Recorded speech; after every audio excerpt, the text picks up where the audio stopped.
राहुल गांधी के हिंदू धर्म पर बयान के बाद विवाद खड़ा हो गया है। अब राहुल के स्टेटमेंट को लेकर बीजेपी के सांसद रविशंकर प्रसाद ने निशाना साधा है। देखिए, इस विषय को समझिए। उन्होंने अग्निवीर पर कहा कि कॉम्पनसेशन नहीं मिलता मुआवजा।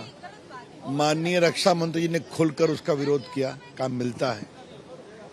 उसके बाद उन्होंने बाकी बातें कही किसानों के बारे में, तो कहा कि जब कोई फैक्ट बोलते हैं और वो झूठ होता है तो आप सत्यापित करिए, क्योंकि वो रिकॉर्ड पे जाता है।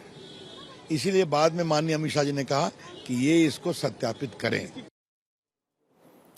वहीं मंडी से बीजेपी की सांसद और एक्ट्रेस कंगना रनौत ने भी राहुल गांधी के इस बयान को लेकर निशाना साधा है।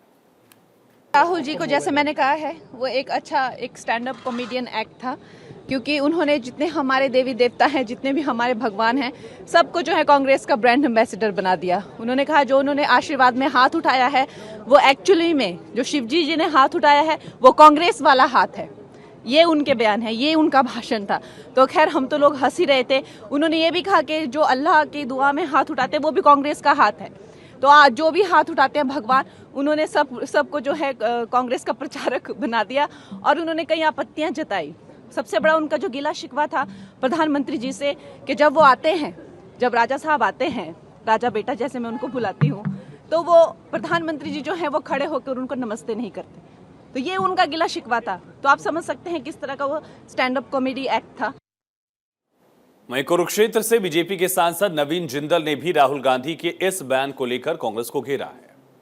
समझता हूं कि कभी भी हम टिप्पणी करें तो उसके बारे में हमें सावधान होना चाहिए कि हम किस तरह से अपने शब्दों का प्रयोग करें, किस तरह से अपनी भाषा का प्रयोग करें, क्या हम कहना चाहते हैं और क्या हम कभी कभी कह जाते हैं। तो इसलिए जो उन्होंने कहा था वो ज़रूर आपत्तिजनक था।